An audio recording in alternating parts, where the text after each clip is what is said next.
happy to introduce to you Alice Mary Higgins. She is an independent senator from the Republic of Ireland. She is head of a civil engagement group, and she has been an advocate and campaigner for equality and social justice for more than 15 years, both in Europe and in Ireland.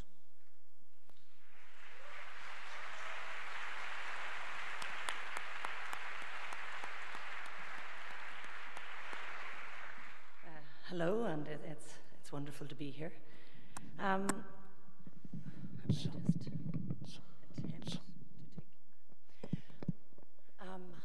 was initially asked to talk about Brexit, but that changed, and I felt that it is important that we also focus on the bigger picture. So as Ireland shares a land and sea border with the United Kingdom, it is of course particularly and negatively affected by Brexit. But what I wanted to do today was to highlight and maybe suggest some of the wider conversations that I think we all as Europeans need to have, conversations that were already important, but now in the light of Brexit have become even urgent. First conversation. Securitization is not the same as peace building, and Europe needs peace building. The Northern Ireland peace process and the Good Friday Agreement have rightly been acknowledged to have a central place in the first round of Brexit negotiations, with a particular focus on the border. Something that has got less attention is another part of that agreement which commits to human rights cooperation. Not just citizens' rights, but human rights. Because of course peace building is never just about borders. It is always about rights, about social investment, about political empowerment, and about hope for the future. And that's not just true in Northern Ireland, it's true for centuries. And it's something that was deeply understood in Europe and in America after World War II, and in the founding moments of both the United Nations and the European Union. But Europe in recent years has neglected the work of peace building. And the policies of austerity, as we've heard, have blocked essential social investment and compromised democratic accountability, sowing divisions and leading to the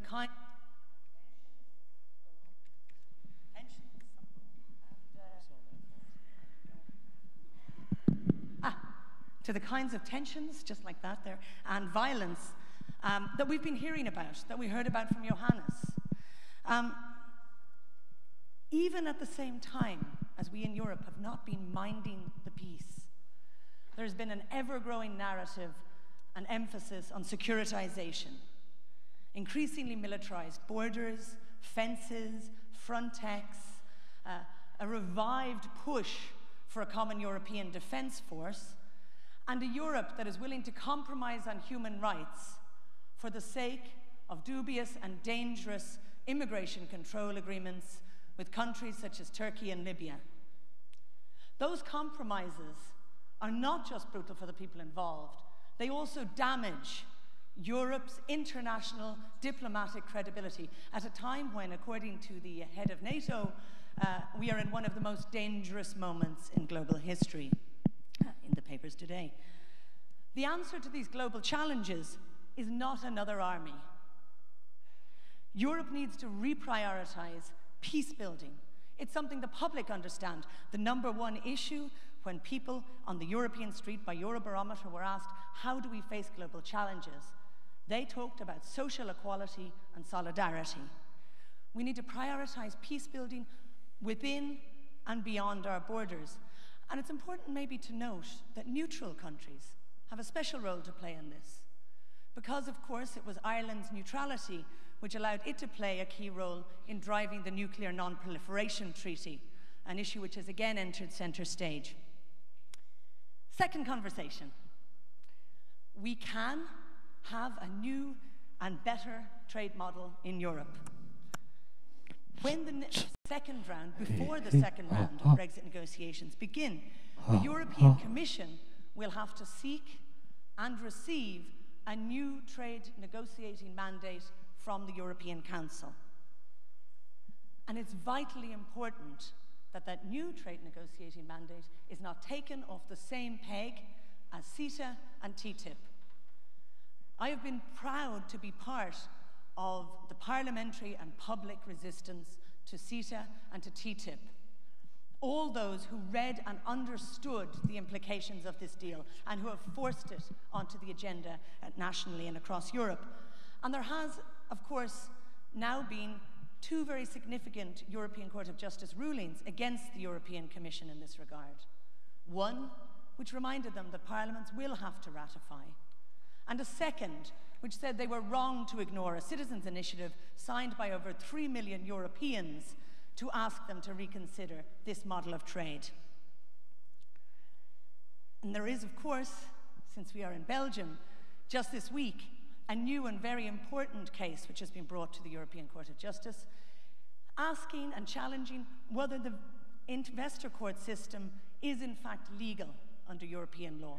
In this context, it would surely be foolish and irresponsible if we were to have again the same model of new generation neoliberal trade deal as the blueprint that we give to the European Commission going into negotiations with the United Kingdom.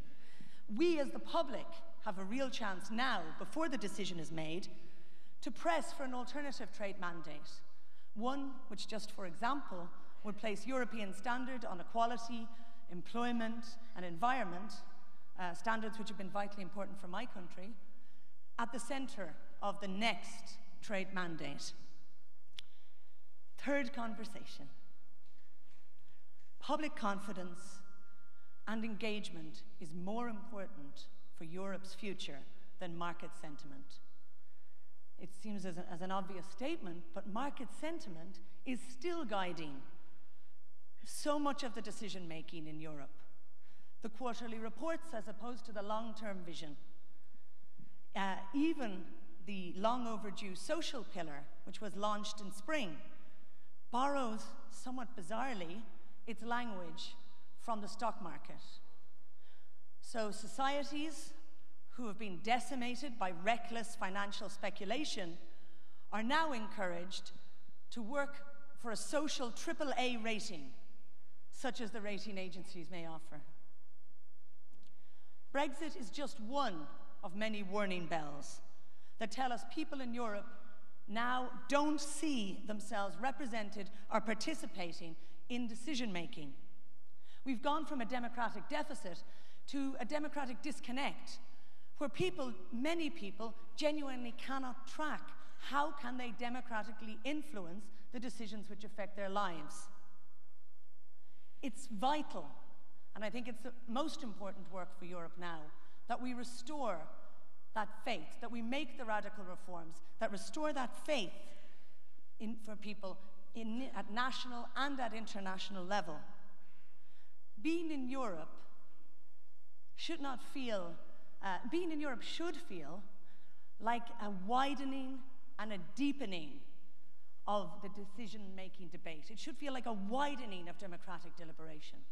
It should feel like more opportunities for personal political action and influence on the huge global challenges which so many of us know face and which we know we cannot deal with on a small and local level.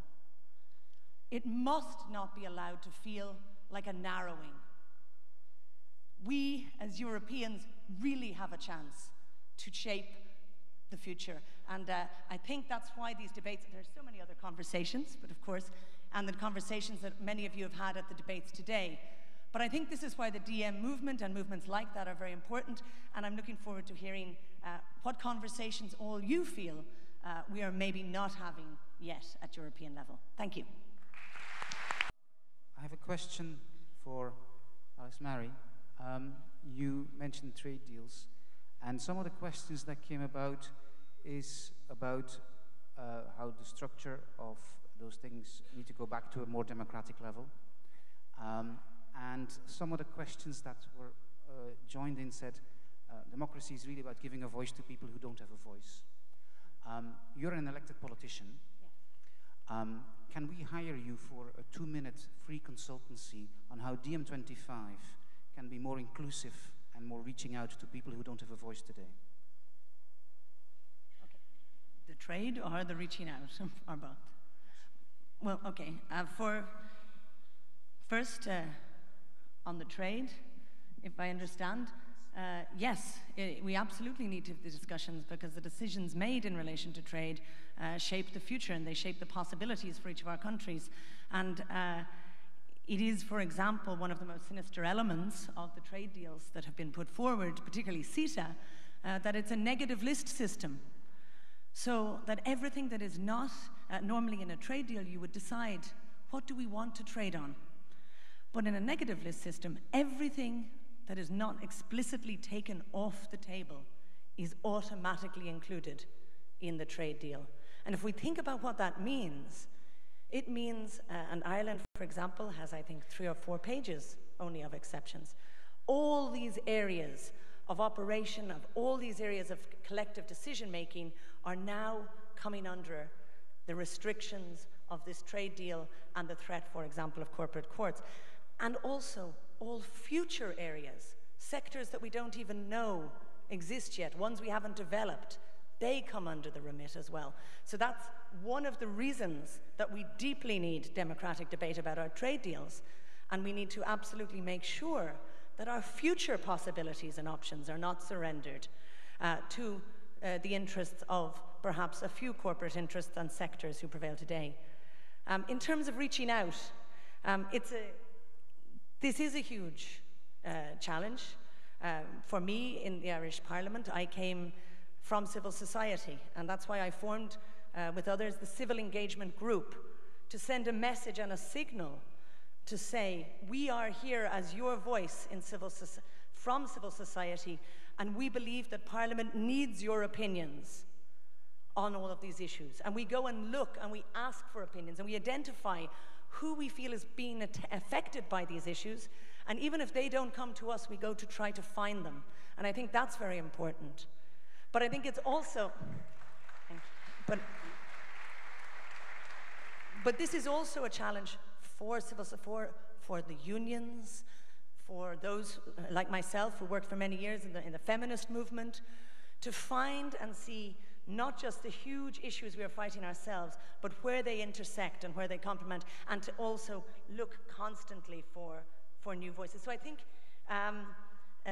sometimes when we are fighting on a few different fronts and a few different arguments, it can feel hard to take on another issue like Europe. When I try to get community groups in Ireland excited to talk about Europe, because they're doing so much. So I think we need to make that connection between lived life and the decisions which shape it, so that you know you're not just unlucky, but you're not just somebody who maybe hasn't come to the top in the battle for success, but that you are somebody whose voice is necessary for policies that work. So I think that message, to try to get that out to people, and happily give a list of other suggestions at another time. Thank you.